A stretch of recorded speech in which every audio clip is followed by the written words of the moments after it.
It is my great pleasure to welcome you all to LSE India Forum's second event of the year. My name is Vaishnavi Radhakrishnan and I am part of the LIF team. Today we hope to have an insightful discussion about the Indian entertainment ecosystem, the current scenario of the entertainment industry and what lies ahead. So this will be going on for around 60 minutes, after which we will open the floor to a Q&A section. I would like to take a minute to introduce our organizer for today. LIF is United Kingdom's largest student-led India-centric conference. It has an enduring legacy of serving as an avenue for students to engage with inspiring Indian leaders for many years now. Our panelists for today are Mr. Rana Daggubati and Mr. Daggubati Suresh Babu. Having many feathers in his cap, the incredibly talented Mr. Rana Daggubati needs no introduction. He's an award winning actor, producer, television personality, visual effects coordinator, entrepreneur, and a YouTuber. He is most famous across India for his role in Bahubali and Bahubali 2 and has worked in numerous Bollywood, Tamil, and Telugu films. Mr. Daggubati Suresh Babu is an award winning film producer, studio owner, distributor, and the managing director of Suresh Productions. He has made his name by producing brilliant pieces such as Bobbili Raja, Gopala Gopala, and Nenu Raja Nenu Mantri.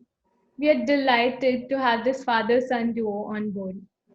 Thank you so much, Rana sir and Suresh sir, for taking time out of your busy schedule to be here with us today. Thank you. Today's Thank you. event, today's event will be moderated by Mr. Akshay Rati, a film exhibitor and distributor with operations spread across the central Indian states of Maharashtra, Madhya Pradesh, and Chhattisgarh. Akshay, we're grateful for your time and dedication towards Alliance. Now, without further ado, I will hand over to Akshay. Thank you so much, Vaishnavi, and a very good afternoon to all of you tuned in from the London School of Economics. Truly an honor and a pleasure to be here, and more so to have these two extremely distinguished gentlemen, Mr. Suresh Babu Daggubati and Mr. Rana Daggubati, with us today. Uh, Let me, so Vaishnavi said that we're going to be speaking about the present and the future of the Indian entertainment ecosystem. But I truly believe that before speaking about the present and the future, it's important to understand the past, the foundation from which we are building the entertainment ecosystem into the future today. And I don't think there can be a better person than Mr. Suresh Babu Daggubati, who's seen decades of evolution of the Indian entertainment ecosystem. So I'll cut the chase loose and come straight to you, sir. You've witnessed through your father's times, your own times, and now that Rana is taking over, almost 5 decades of evolution of the Indian entertainment industry. You want to quickly run us over the macro level changes that you've seen from the time you started to where we are today, sir? Okay, from when we started, we were in a black and white era. The audio was mono, uh, which slowly changed to color, to stereo, to DTS, to Dolby. Sound kept on improving to 3D. Imagery moved on from very large Mitchell cameras to Airiflexes and now to Alexas and all kinds of ways to capture. Distribution was predominantly theatrical only. That was the only way to monetize your film. Screens, very limited screens, slowly changed to multiple screens, larger screening. Uh, as color came in, digitization happened. Now you have the films all over the world. You had more avenues opening up, from theatrical to satellite to digital to OTTs to YouTube's. Content kept going all across. Uh, what really hasn't changed? So you see that everything has been changing. What really hasn't changed is good content, good performances. You still have to act well. You still have to tell a good story. Whether it was then or now, that's the only constant that I've seen. And I think that's what will be the constant even before us, with us, and after us. People who can make good content, people who can perform well, they will be watched in whichever platform. Platforms might change. that's the way of the future. And that's probably the only constant that's going to last. Thank you, sir. Coming to you, Rana, you wear multiple hats, like was mentioned in your introduction. I think they mentioned some 7 or 8 things, and I still think they missed out a bit about you managing talent. But you wear so many hats, and you obviously have a great macro level view of the way things are changing in the industry. And like Suresh sir mentioned, the new avenues of distribution or serving content to the audience today primarily are theatrical, terrestrial television, and OTT, which is digital platforms like Netflix and Hotstar. As an actor, what do you think? Is this? I mean, how great a space is it to be a storyteller, to be a content creator, to be an actor? The current day, how do you see this? See, first, thank you for having us here. And as an actor, I think there's no better time that actors probably lived in, or artists or performers lived in, than now, because the mediums of telling a story, from large spectacle of theater to long format that you can tell your story in with the OTT world, and short form with the internet and different mediums that are coming forward, right?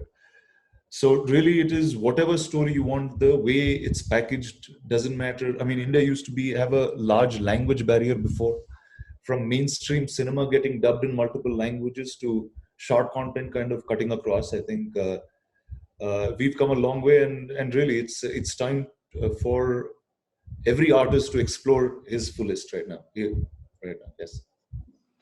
Got it. Also, coming back to you, Suresh Babu, the Yeah. Indian market is extremely exciting, and as they say, within India, there's virtually a Europe within us, because the demographics, the psychographics, the language, the taste, the preferences, consumption patterns differ every few miles that we travel within the country. So, as a storyteller and as a production house which has made films across a record number of languages, Indian languages primarily, what do you think, sir? I mean, about the state of the Indian market. How exciting an opportunity, or how large a challenge is it to cater to sensibilities which differ so much within this very country? See, we've always had the classical mythological films which went all across. You had the earlier days Satya Harichandras. Probably they needed actors in each language. Then when Ramayana and Mahabharata were made for television, it brought all of India together. Then we had a few films. Say you had a 3D Kuti Chatan, which brought everybody together. You had some of Rajshree's Hum Aapke Kaun type of films, which were dubbed and they became a hit all across. Now you again have Bahubalis and Egas and Makkis, which can go all across. So whenever you have a story that you can tell, there the faces don't matter. Whether Rana Daggubati and Prabhas did it, or it was a national hit and an international hit. The story was so big, the content was so strong, the making was universal. So those kinds of films we are going to see in plenty now. Films where, even though we have so many languages, where people all across will be really excited to watch. And this has just not happened for a Telugu film going all across. You had Kannada films which are now traveling all across. And in the OTT space, a Malayalam film is now it's going all across the nation. So good content is going all across. There's no better time than this, because the medium of distribution has become much more easier. It's becoming more and more transparent.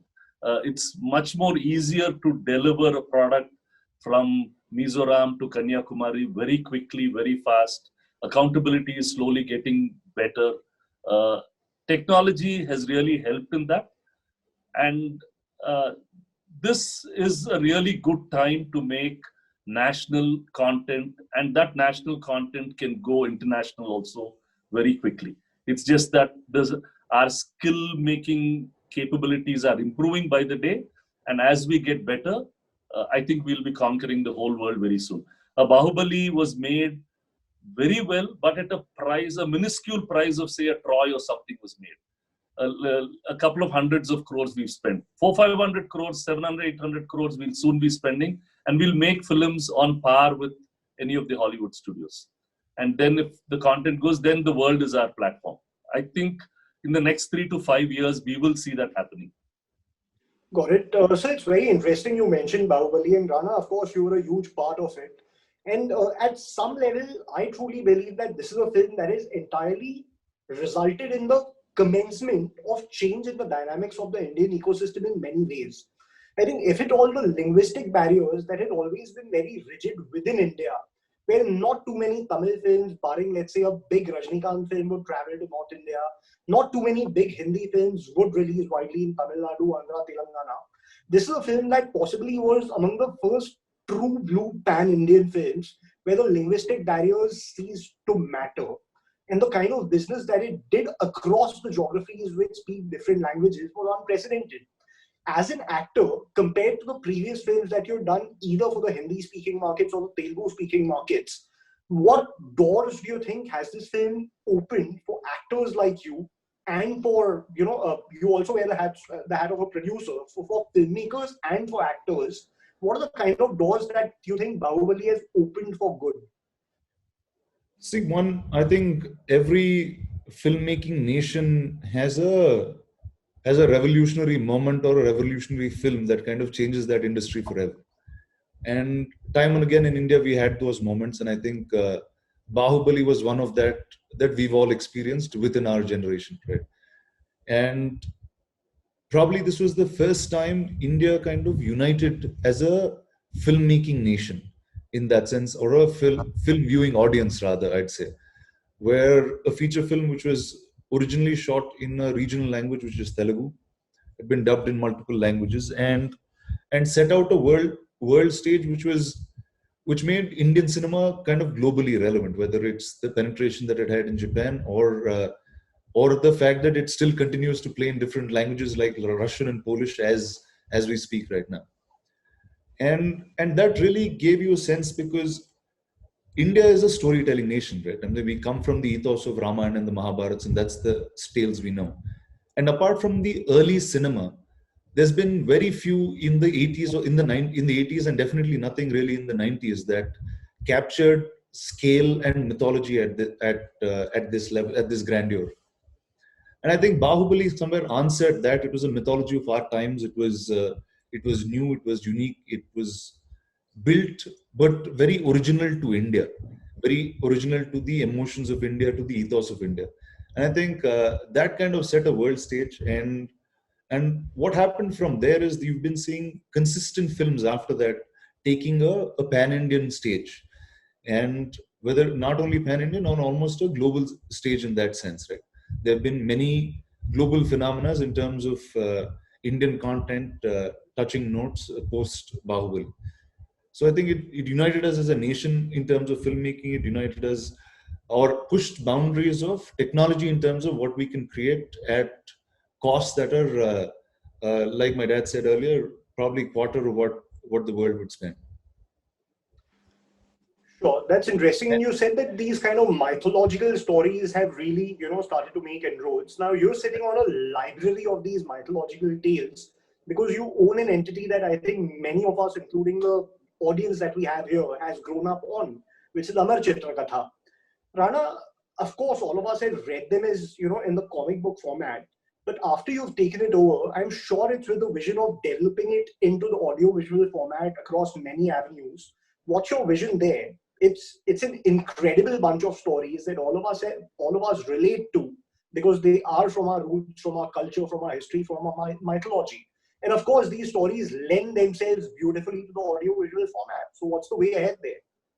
Well, see, like you said, like every modern millennial, I think all of us grew up on the Amar Chitra Katha, and pretty much what we understand of Indian culture at volume comes from there.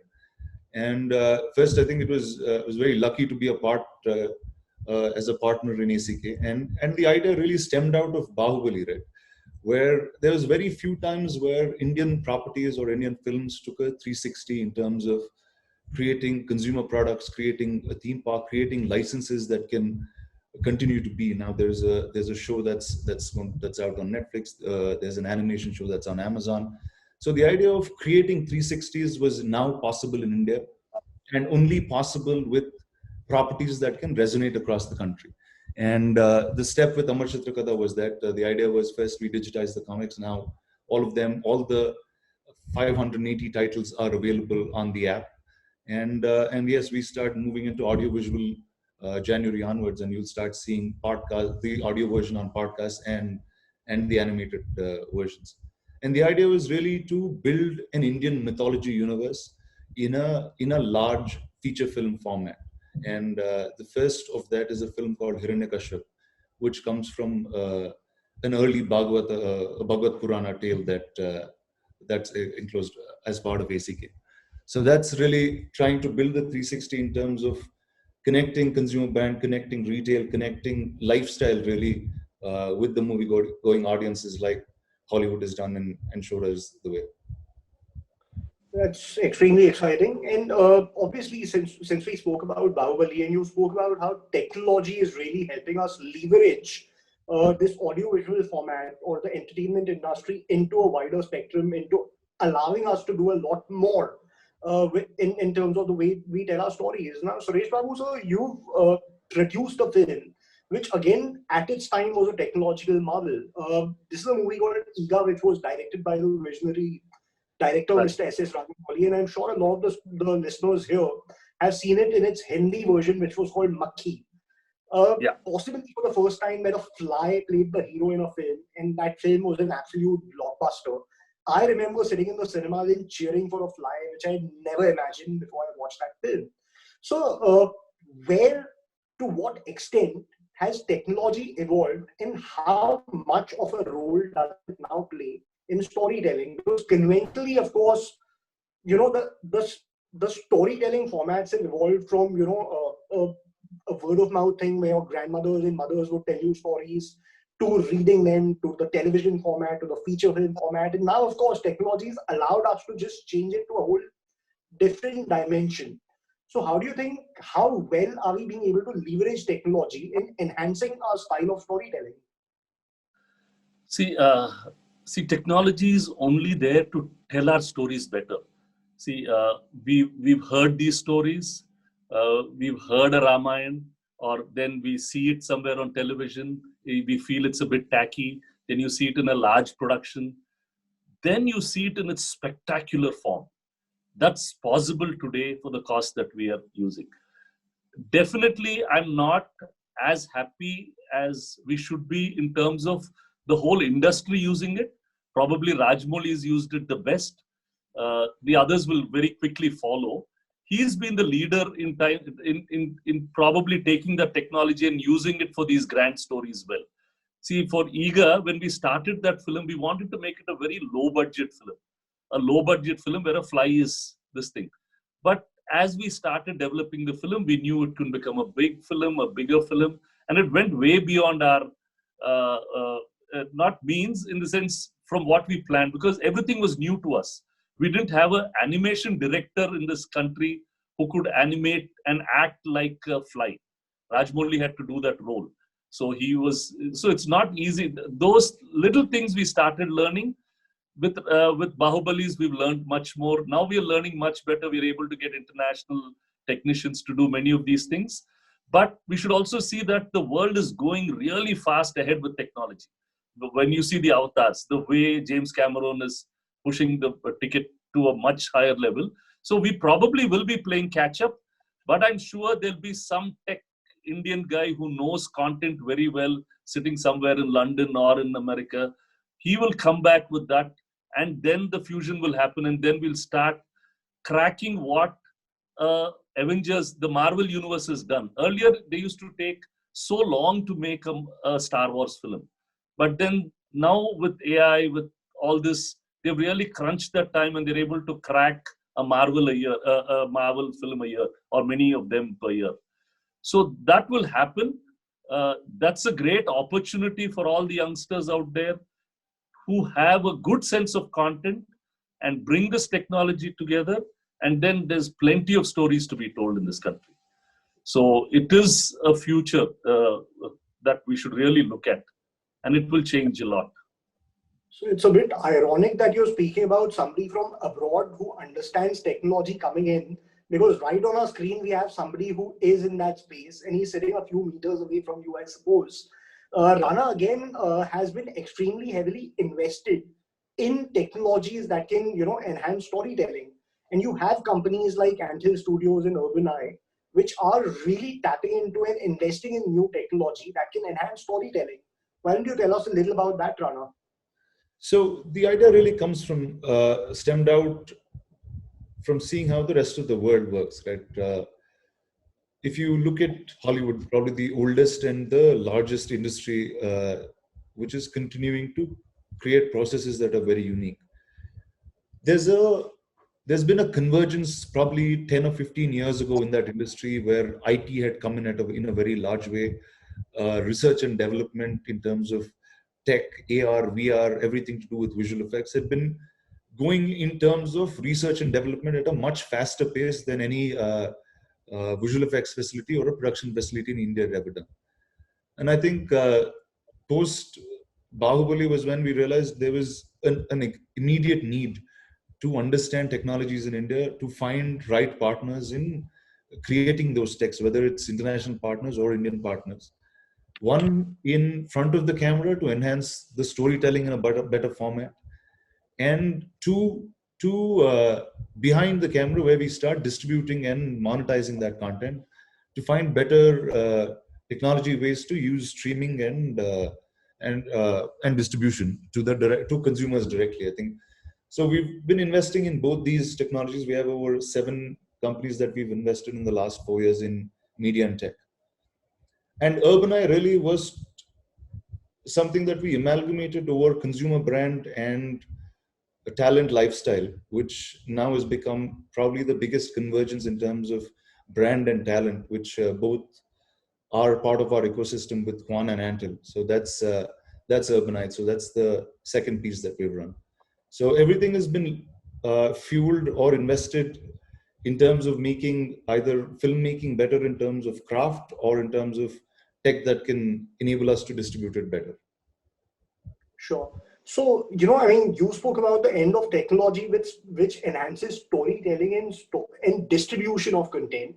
The other technology, so to say, that has really changed the ecosystem in a huge way, especially in the context of consumption, is the advent of 5G and 4G. 5G, which is coming up, and 4G, which is already into play. So this, and especially the penetration of 4G, network in the tier 2, tier 3 towns of India has allowed us to take content wide and deep into the Indian geographies in a huge way, like we possibly never could. So how do you think is this going to change or evolve the way people consume content? Do you think this can also enable us to push stories out to corners of the country where we could never go and change and make the taste of consumers evolve? Where do you think is this taking us? See, with the growing network of 4G and 5G, 4G that's here right now and 5G that's eventually going to land up. See, one thing that we can say for sure is the consumption of content within the last, given the situation of COVID and others, we know that it's maximized or multiplied, whether it's 10 folds or 100 folds, depends on who the individual is. We're consuming all kinds of content, whether it's large format features or shorts. And I think we're just at the brim of that iceberg in terms of just being able to facilitate with talent, being able to make so much content. And really, like in the beginning of the conversation, you said we were in some ways like Europe, but scaled 100 folds, right? And that's really the biggest opportunity that you see in India right now, where you can either make films that can cut across languages, you can make extremely local, global content, you can make short content, and we really have the headspace for consumption in India and world over now. Sure. Suresh, sir. Yes, sorry. Yes. Sorry, go ahead, Rana. No. So that's it. It's only multi-folds that we'll start seeing with more and more resurgence of networks. Sure. Suresh, sir, again, the technology that 4G has brought into play, the fact that people across the length and breadth of the country and in the world are now able to consume their content on their mobile devices. So this technology, for a lot of people, there's a hypothesis that this evolving new young technology is a threat to the older formats of entertainment, which is theatrical, which is television in terms of the conventional channels. So do you think it's truly a threat, or do you think is this just going to enhance and change the ecosystem in some way? Where do you think will these three avenues find a balance? See, definitely the little screen will grow faster than the others. There's no doubt about it. The mobile will have an advantage because of the flexibility it has and the amount of time that people have. The way we work, the way we live today, that's becoming from your security guard to your driver to everybody. They have enough time now. For the other formats, you need specific times. So I personally think that the large screen will be more for the spectacle cinema, big cinema.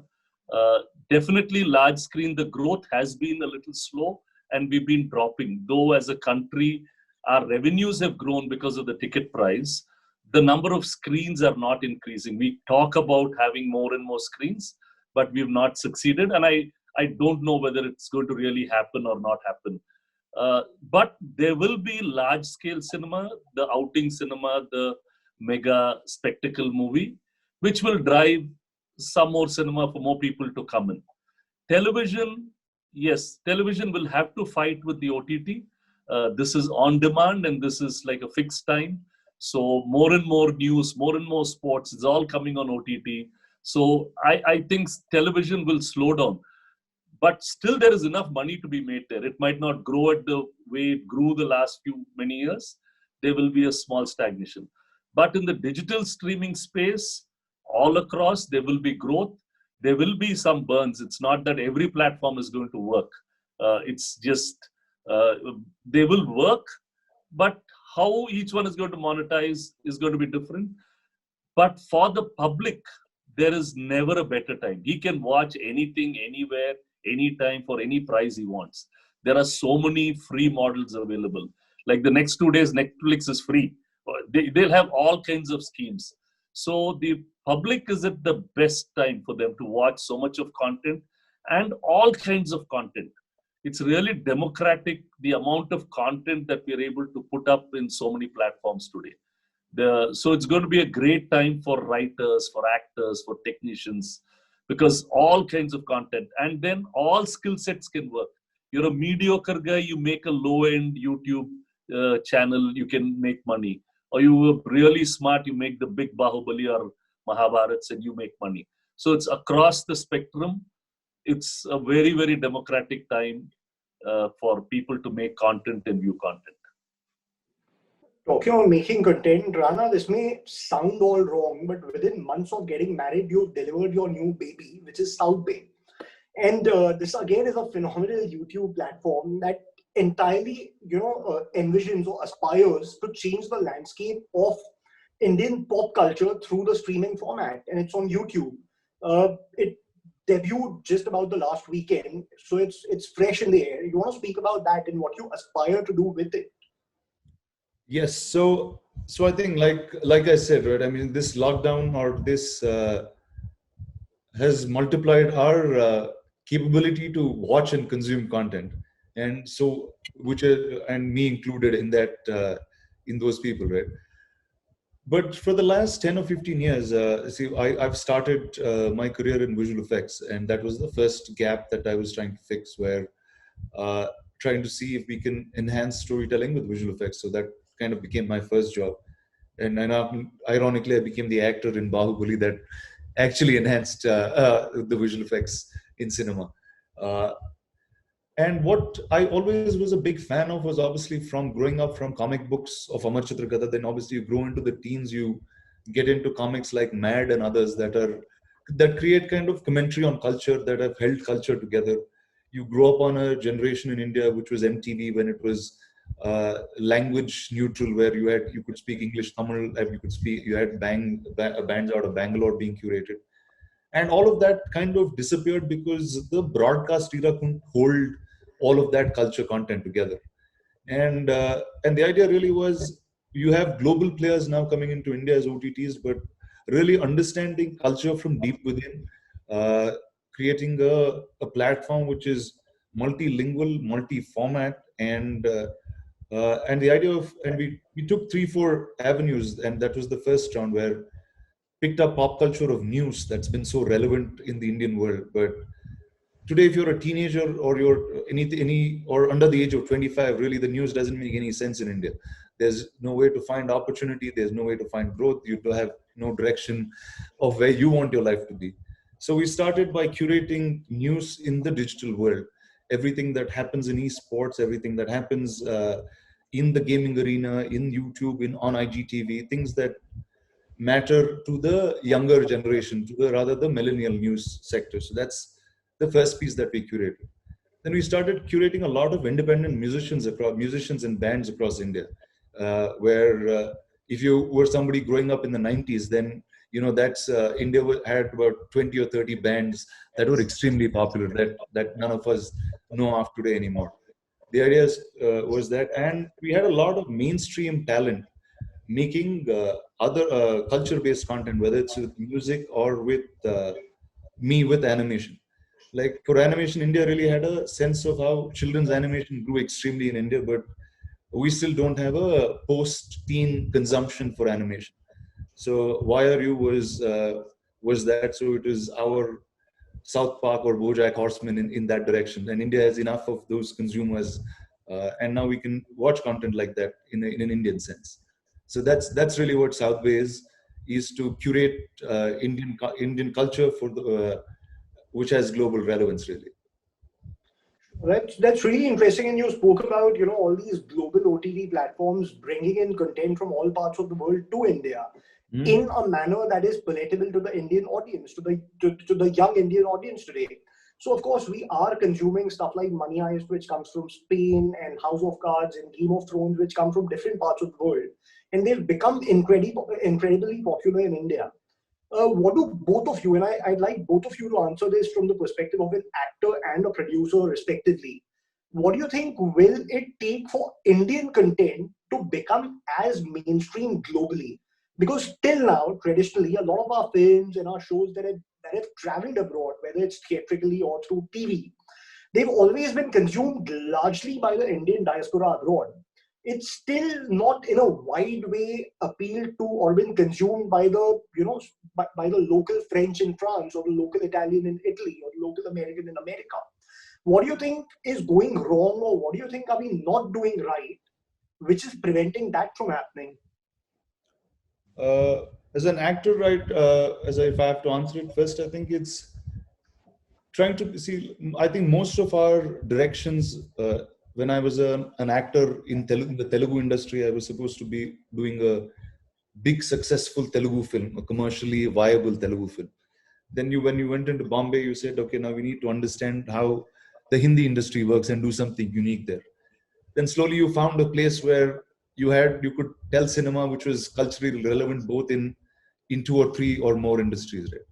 But I think what will capture the global audience is really if you can make content that is extremely local to India, which touches on our culture, which comments on our culture in a way where the international audience can really consume. So I think and if you start seeing more and more of that cinema happening, I think that'll lead way to greater audiences watching our movies. Sure. Suresh Babu, sir, your thoughts here? See, as an industry, we were so focused with art. Bombay makes for Bombay, Andhra makes Telugu cinema. Now we started looking national. This thought from the makers, now I must make a film which will go international. So that exercise should start in the content makers' mind, in the producers, in the directors, that we are capable of making something that will sell world over.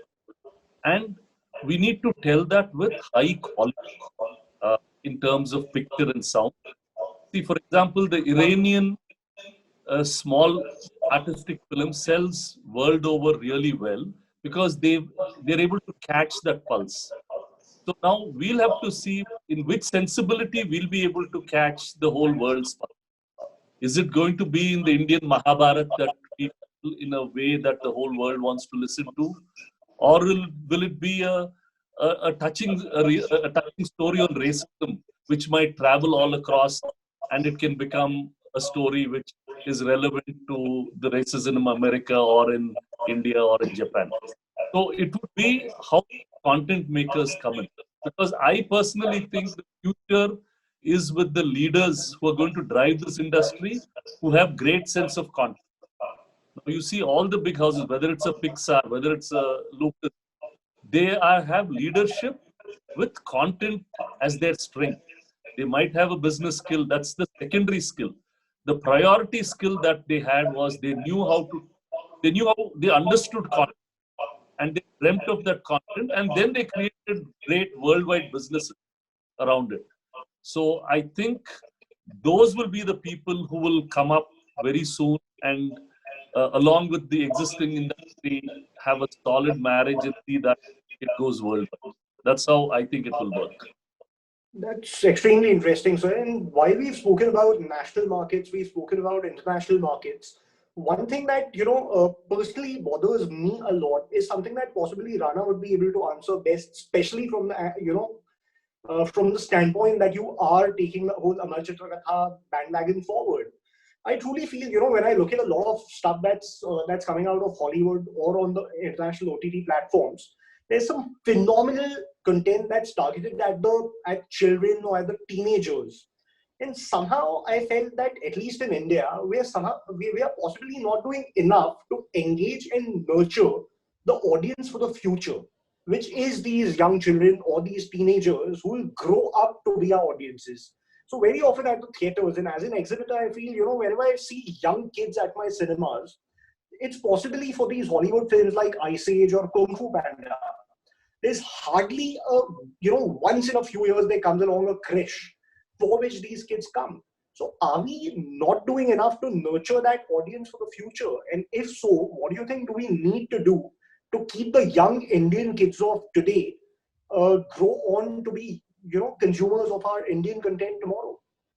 See, I think first, for a very long time, historically, we've never diversified, or rather classified our content into age groups or genres. There was a large, we wanted, because of the cinemas driving most of our content is made, you wanted family drama films, and then after that you wanted big action films that could take openings, right? But in terms of children's content, it was never really focused, or that wasn't the direction, unless it was a company that was just making kids animation content, right? There was never companies that were mainstream that were I mean, and that's also a point that we kind of addressed with South Bay, where in India, mainstream has been mainstream and subculture has always been subculture, right? And the idea is now, today, I think the internet diaspora and the world itself is, all of that is converging very, very quickly. And I think it's just about time. And like I said, we're in the first rim of our fourth industrial revolution, and I think content for the first time took its front seat. And yeah, I think it's just about nurturing more and more talent, being able to train a lot more Indians and skilling them in telling better stories. Sure. And interesting that you spoke about talent, which brings me to a bit of an elephant in the room. I think the buzzword for 2019, the year that went by, was nepotism. And it's eerie that we have a fourth generation film exhibitor with a second generation film producer and a third generation film producer and actor who are sitting and addressing the audience here. Now, I truly believe that, nepotism, or so to say, your surname, can get you a foot in the door, and after which it's your merit that counts. Your thoughts on that? Because I'm sure the audience here realizes, after all that you heard from Suresh sir and Rana, they are definitely more than just their surname, and they definitely know a lot about the industry that's keeping them afloat. Your thoughts, both of you. Nepotism versus merit. Where do we stand? What's the reality? My father answer first. I think he started before I did, so let him go. Definitely, it's an advantage. It's like a steel trader knows the business better than a new guy who wants to get into steel trade. So when I was told not to get into the film industry, and then I went to America, I studied engineering, came back to do engineering. then I didn't know what else to do. Then my friend told me, better to get into the movie business because the rest of the guys are not educated. So you go and try there. All duffers. If you go to the computer industry, everybody will be an engineer. So you'll have better skills here. So probably with my analytical skills, I was able to hold our company well, and we've lasted a long time. If you see, we all get chances, but you can't make success. We have so many heroes or so many directors who tried to make their children heroes, they could not make them heroes. So many stars tried to make their sons heroes, they could not make them heroes. So many directors tried to make their children directors, they did not happen. So getting into the door, possible. Probably getting a second chance, third chance, possible. But getting success, impossible. The audience knows what they want.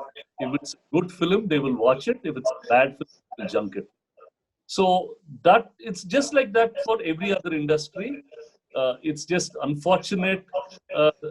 Earlier days, you didn't see this so much because the film industry was not a safe place to be. Like my father never wanted me to be in the film business. So the earlier successful generations didn't have their children coming back to the same business. Now the business has become much more mature, and the the business angle of this show business, this art business, is become greater than the art and the show, and it makes more sense for the family to continue to be in that space. If he's running a production office or distribution office or an exhibition space, it makes a little more sense. It makes things a little more easier. And for acting, it naturally comes into them, and then they know that it's just not cinema. If I can't make it in cinema, I can make it in OTT or in television or in YouTube. So that is an advantage. Uh, like in any industry, nepotism will help you get into the door, but it will not help you. And if you take Telugu alone, you take the 15 heroes who are there, 5, 6 of us have a family background, but there are another 5, 6 who are all made it off the street. I have given break to so many guys, and all of them have become big stars. We had a Nani or a Vijay Devarkonda or a Ravi Teja. All of them had nothing to do with the industry. They were assistant directors who were tested, and they became actors and they became stars. Now, at the same time, we had so many of the producer's sons or the director's sons or the actor's sons who tried to become heroes and they never became. So we never see those guys who lost out. We only see the guys who made it. And it became a big, and this will all pass. You'll just see this happening again and again, and it'll go on. It's something, it's just for a period of time. Now, politics is becoming bigger nepotism. Probably that's a bigger danger there than in cinema. It's much bigger there. And naturally, corporate business, naturally, the big boss is going to give the shares to his son. Probably somebody else will run it, but he will still own it. No, it's not going to go away. And in this very context, Rana, you've had a bit of a roller coaster ride from being a visual effects supervisor to wanting to be in the business to stumbling upon or suddenly deciding to be an actor and being very successful at all of it. How did that happen? And before he speaks, Akshay, I didn't give him a break till last year or year before that. It took me 7, 8 years after he came. I was not sure whether it took 10 years of me and Bahubali to make a film with me. So yeah. So that's this side. But I think, see, somewhere I got to see the industry from a very unique perspective. See, when I was growing up, my parents moved from Chennai to Hyderabad, and it was a studio being built for pretty much the first time in a city, right? And that city it was being built between rocks and nothing really happened. So I remember we lived in a house that had shootings that went on the ground floor, and I was staying on the floor on top. So pretty much living on set was a lifestyle. It was not a job really. And here you go. I was a fan of Star Wars growing up, and then I understood that my family does the same business, and I said, now if I start understanding this, and I wasn't very good with school or education in that academic performance wasn't at best. And this direction led me into visual effects and figuring out how to tell these stories. And I think one led into the other, and you wanted to tell certain kinds of stories. You didn't find actors for it. And there you go. I think one led to the other, and today I do a bunch of jobs, so I'm good. Right. I mean, we're right now addressing a B school, the London School of Economics. And so let me dwell a little into business jargon and throw a term at you, which I believe is something that's extremely important to any field of business. But somewhere, I think the entertainment industry has really been laid back in this context.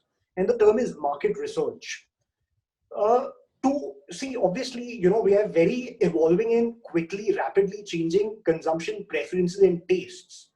Do we do anything as content creators or as content distributors and exhibitors to understand and keep a tab onto the changing content preferences?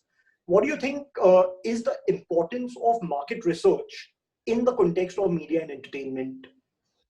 See, about See, 5 years ago, sorry, go on, go, man. go, Sorry. go ahead, Rana. Go ahead. Go ahead. So, see, in the context, say 5 years ago, right, the concept of market research was probably an impossible thing to do for somebody who was making a theatrical business. It was almost you would have distributor of theater managers or people in the cinemas. You went to multiple cinemas. You understood what that was.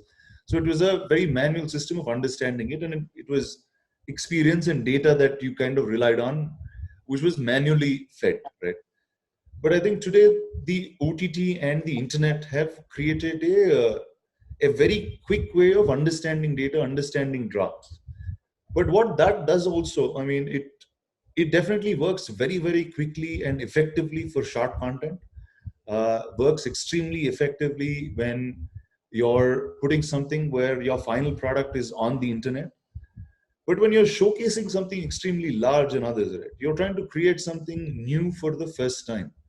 Uh, and what happens time and again, and this is probably the story behind every successful film or every successful piece of property that kind of broke the infrastructure, whether it was during Bahubali when it was made. Now, there were times which was obviously discussed. This is a film that they're spending 3 times more than what normal Telugu films spend. There's no way a film like this will recover money.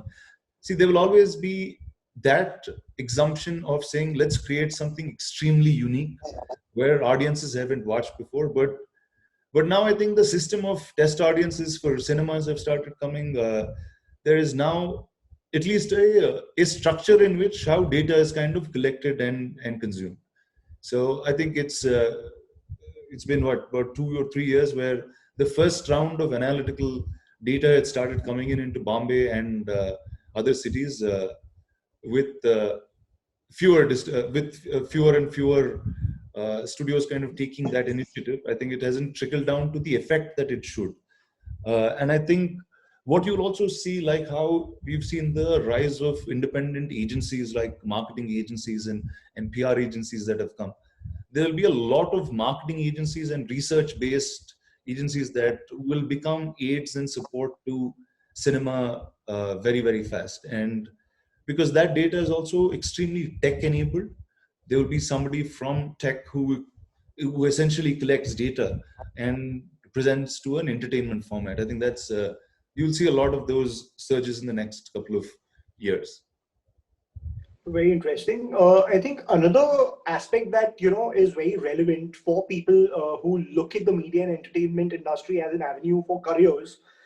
Any line of work, whether it's medicine, whether it's engineering, whether it's law, all of them somewhere have a formal line of education, a formal educational system that grooms and trains people who want to pursue that particular line of work to be ready for it. For some reason, at least in India, unlike in America and some of the other nations, in India somehow we have hardly any film schools or any schools that teach the business of entertainment. Of course, I mean, all of us know that you run a film school, but do you think are we doing enough in India to groom bright young minds to join the entertainment industry, either on the side of talent or on the business side of it? And what do you think is that, like, how do you think can we fill that gap? See, Akshay, on this, see, your last question in this is, how is technology helping cinema? How is education helping cinema? Definitely, education is surely helping the way we are doing business. It's helping us to create newer markets, helping us to showcase better. And all these things are happening on one side. But the gut feel, if you take Netflix, probably they have the best analytics, they have everything. but even they make bad products. The success ratio is very similar to the film success ratio. The mind is still stronger than the machine. Probably it'll take some more time for the machine to tell you exactly how to make a film that's going to work. It's going to take much longer. So content, the knowledge of content is still going to stay on top for a company. See, if when Pixar was made, nobody wanted Toy Story to be made. They had so many problems. All these great films, when Titanic was going over budget or when Avatar was made, all these big great films always looked like dumb things to do, but they do it. When Inception was done, when Interstellar was done, people still, when something path-breaking is happening, the regular industry can't understand, the education up to that time can't understand it. Then once post that, they will do a great analysis of it and multiply it and do multiple things with it, do 360 marketing, do different things and make it work big time. But having said all this, the more educated people with content, if they come into this business, they'll make this a bigger space. They will probably make the same number of hits, but the size of the hit will start getting much, much bigger. And in India, unfortunately, the business schools don't have, I've been trying to get one from the AICTE. You can't get a degree, MBA degree with media and entertainment. There's some problem with these colleges. You can only get a certificate. So there is definitely a need, and there are great opportunities for people to have that the MBA skill sets to do cinema. See, finally, content is also, though we can't call it like a manufacturing product, it's just like another product. This is also, it has operations, it has general management, it has people management, it has HR, it has everything that you learn in a film school. It's just how you place it. Probably in the film school, the examples are all factories and IT companies. They don't have so many film-based examples. But I personally think it's a great, I sometimes regret, why did I not do an MBA and also have the creative sense, the little bit of creativity that I had. It really will make a big difference when creative, educated people come into our space. Sure. And also, I think, right now we are addressing hundreds of bright young minds, all of whom would, down the years look at pursuing careers in different fields. And media and entertainment is again a field that has now become a lot more respectable. It's a lot cleaner. It's a lot more transparent. It pays well. And at the bottom line is it's a very cool place to work in. So from the point of view of employment and from the point of view of entrepreneurship, your thoughts to these students that we are addressing right now about career opportunities that they can look at in the field of entertainment. Both of you, I'd like both of you to answer this. Well, first, I think, like how we started this conversation, right? I think there's probably the best time is now for anybody who wants to be in the media and entertainment business. There is, yes, a huge opportunity for people with education, people with understandings of different businesses to come and integrate that in the media and entertainment space. This is probably the largest industry that's open to extreme disruption at a very, very quick pace, right? Whether it's change, if it's adapted, it changes in minutes across the world. And I think it's open for disruption. It is open for newer content creators, newer tech creators, really newer IP building capacity, really, for anybody who's willing to go that direction. And the beauty of this is you get to tell stories that will inspire and touch people far more than you could at a cost that is extremely low in comparison to anything else in terms of where you want to reach as an individual.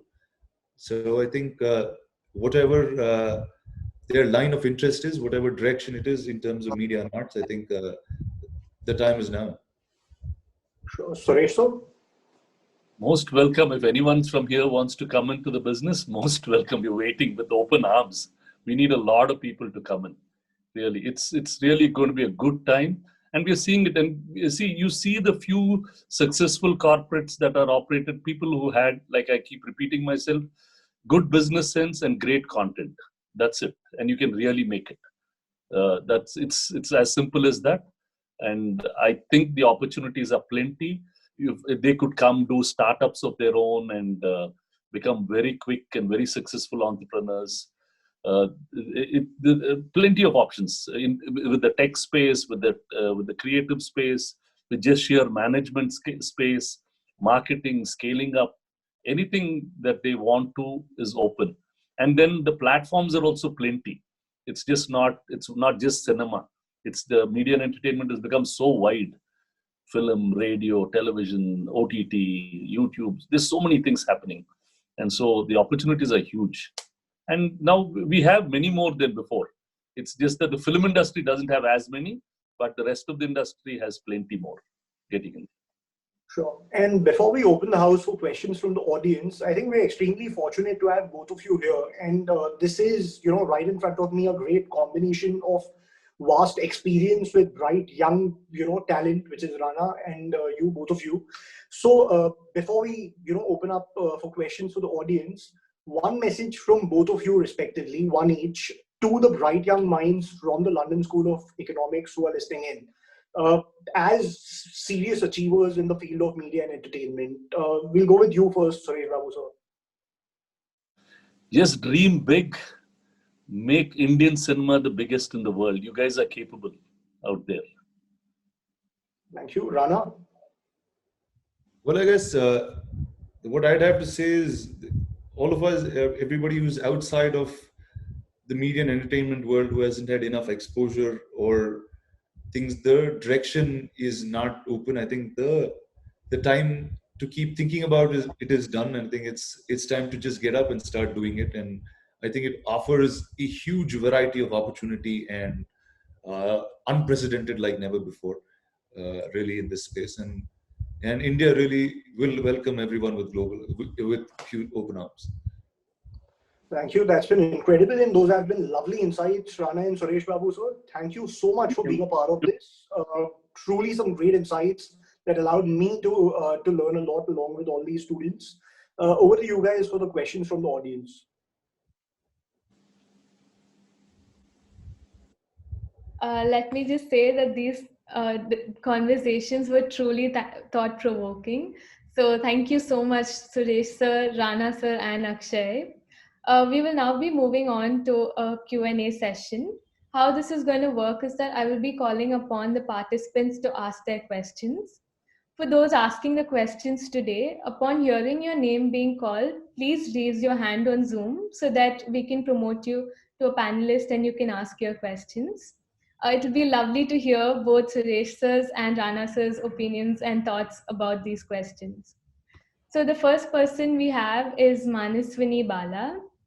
Manaswini, could you please raise your hand on Zoom?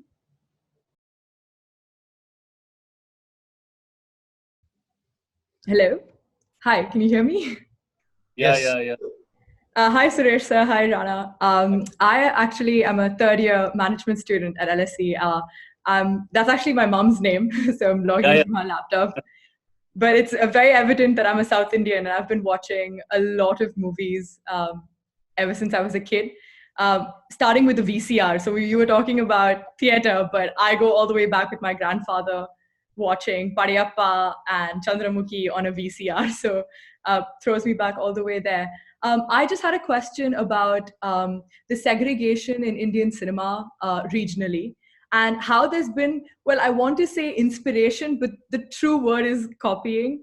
As recently as with Jersey, Kabir Singh, and even Singham, Gajani, so many of the movies that have they've been thought about, and these are gems of South India that have been copied later on. How do you think this has affected the creativity of the Indian cinema fraternity? Has it incentivized creativity, or has it made it seem not worth it because you're anyway not going to get the praise until it is recognized by somebody as big as Bollywood? Or is that changing now? So just your thoughts on that.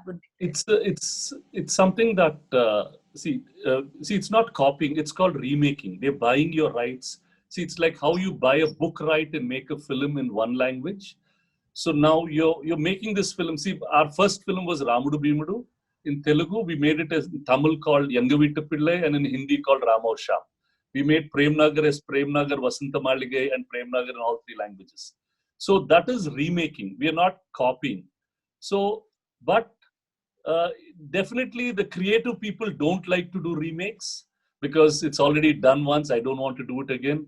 There are directors who've done it once. They don't like to do it again. So that's the really creative people. But on a business side, it makes a lot of sense because the film is worked in one language. So the chances of it working are much higher. See, when you just take all the remakes, 75% of all remakes are successful in the next language. But as films, only 25% of the films are successful. So it makes business sense to make remakes. Now you take Malayalam. They are very proud of their culture and language. They don't make a remake at all. They don't want remakes. That's their way of working. They want to tell new stories themselves.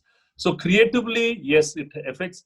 Like now, as if we don't have any stories, I'm making Korean remakes. I made a film called Oh Baby, and I'm going to make Midnight Runners. So I have a bunch of Korean films.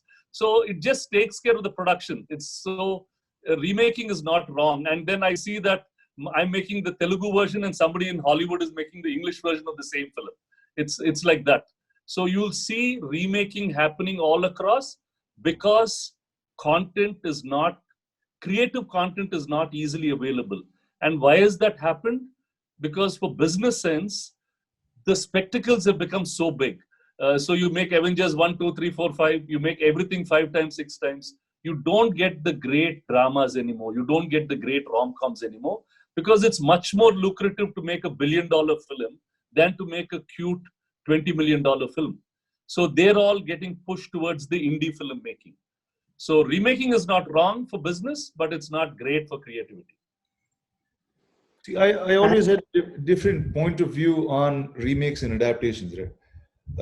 See, the power of a story holds. If it's a simple story that's made in one regional language, say, assume Telugu, the story has a power to reach many, many more people in a different language. Now, the idea is it's the power of the story that can keep letting it go. Now, my dad just mentioned about a story which he remade called Oh Baby, which is a Korean film called Miss Granny. Now, the beauty of that story is that it's so unique that it was made in 10 or 15 different international languages. Now, the idea is each culture got to see it in adaptation to their culture, very locally.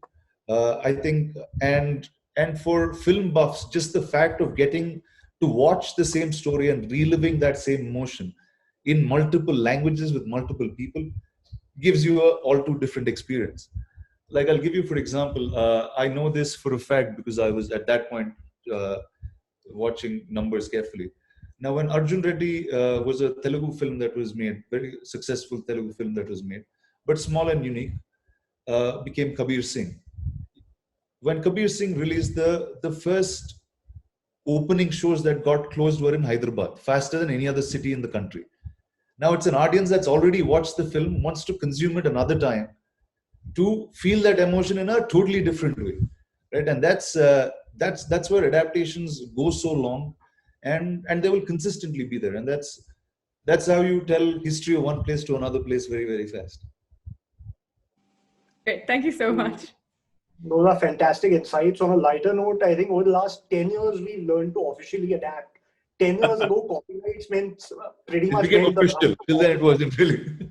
Even now, some of my films have been copied in Bengal without the rights because you don't know what's happening in Calcutta. Copyright is the right to copy. Yeah.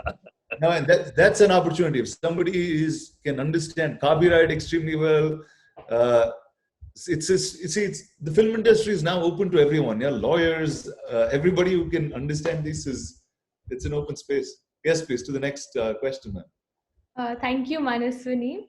So our second question will be coming from Abhishek Sangha. Abhishek, could you please raise your hand? Hi, can you hear me? Yes, sir. Namaste, sir. Namaste, Anna. I'm a second year student, study economics. I actually in Telugu, so I watched both your films. I really loved it. But yeah, I'm a big fan. So I wanted to ask today, with the recent developments in awareness towards sexism, racism, nepotism in the Indian film industry, do you believe that things will genuinely change to make constructive progress towards solving these social issues? or do you think if they do change, will they last? See, one is first I think what you see in popular social media and what really happens is two completely different things most of the times, and where India is considered as an industry is very different from how the West works. Right here, you have 10 film industries in one country, so it's literally like 10 times the opportunity that you would get in America, and that already exists because today there is a opening which is where you're starting to see many creative agencies that are far more professional than they used to be. So I think it's a head in the right direction. It's still very unfortunate that there is a large difficulty in extreme freedom of speech or free speech in terms of content and what you can make, what you can't make, and what you do. Uh, but yeah, I think anytime when there is a newness in an industry and it kind of attracts great scale, this is what happens. And but doesn't matter. I mean, but you consistently see progress happening in all directions. So that's nothing to worry about. See, Abhishek, having said that, it actually reflects what the society, it mirrors your society's feelings. How are we looking? Today, how's the world? It's like divided halfway. You are right and you are left. You take most of the countries on racism issues. You have a very right-wing attitude to it and very left-wing sort of attitude to it. Definitely there is improvement on sexism. See, for example, now you have women. It was not that intentionally they were left out. Now you have a lot of women coming into cinema, and sensitivity towards them is increasing. Earlier, we never even used to provide toilets specially for women. Now all those little steps are happening. But as a race, if you look at, they still have this, I'm a man, you're a woman, that attitude, that has to go. That's a society problem. It's changed in the cities, it's still there in the rural areas. So we'll have to really look at it from that point of view. Definitely. Now, nepotism, again, same thing. Like I answered earlier, things are improving, but they will only improve as much as what society improves. Are the people improving in their tastes all over? How do you watch an India-Pakistan match today? Do you have all your religious feelings across when you watch them? Why do we do it? So how do you watch sport when some of the black players took the knee the previous year? They were all banned. How did the NFL take it at that time? Now, after Black Lives Matter, how are they looking at it? So it's the way society looks at all these issues. That's how it gets reflected into cinema. And both the material within the cinema and what happens around the film industry. Things will improve according to society, according to me. Okay, thank you very much. So you're basically saying it's something like society is the limit, like culture and stuff like that is the limit to how much we can improve right now. Yes, it is like that. It is how we do things all across us. Definitely, there are people, very progressive people, who are trying to push the buck a little harder. But there would be others who, that's the way the world is. So they just go on like that. It's so, but that's not going to change. So they're like that. You can't do much about it. Now, Trump is not leaving the office. Now, what can we do? He's like that. We have to live with it. So it's, and many people still believe he has a right to be that way. So we can't say, it's only a small percent that is thinking otherwise. Otherwise, half the country still wants him. Fox News wants him there. So what can we do? Yeah. Thank you very much to everyone answers. Thank you. Thank you. On to the next one. Thank you, Abhishek. So our next question will be coming from Krishna Karthik. Krishna, could you please raise your hand on Zoom? Hello, can I be heard? Yeah, you can hear you. Okay, so thanks guys. Thank you, Mr. Akshay, for being with us so far. The questions you asked and the answers these two gentlemen gave were enjoyable and very insightful. Again, ikkada rendu Telugu varni, so feels good to be with you guys. So before I ask my question, I'll point out what led to the question. So before Bahubali in 2015, one would only find large-scale action dramas or historical films sporadically, such as Jodha Akbar or Ram Leela. But after Bahubali's release, the frequency with which this genre has hit the screens has risen. As we have seen films like Bajirao Mastani, Panipat, Tanaji, Manikarnika Rudramadevi, and Balaya's Gautami Putra, Mammootty's Mamangam, and many more. Seems like filmmakers have realized the viability of this genre after Bahubali's release. So my question is, why has this not happened to other genres such as, say, sport dramas? Once in a while, we see masterpieces like Mary Kom and Dangal, but not as frequently as the historical genre. See, it's like this. How popular is history in India and how popular is sport, right? There is, India is a extremely cricket watching country. And it's hard, it's hard for other sports league to get audiences within the game itself. So, the culture is still not, so like we pointed out earlier, right? I'm saying the film industry or the content really that you see within these industries is like a reflection of what the society is or what the society really wants. So I think with why did they understand the viability of big scale spectacle films? Yes, there was a film which as Bahubali that kind of set a standard, but also there was the visual effects industry that had been pushed to that boundary where more and more filmmakers have access to those kind of stories. And I think as society evolves and as storytellers evolve and come from different cultural beats, they'll start making those stories. See, Krishna, like I'll tell you a small thing. Now, Bahubali became such a big hit. Bajirao Mastan was a great film. But on the release day, the makers of that film were very concerned. Why did it not become as big as Bahubali? Bahubali has become so big. Why is Bajirao Mastan probably made subtly better, more visual, more cleaner, but it never became as big. So the films with the greater emotional value to a larger piece of the audience.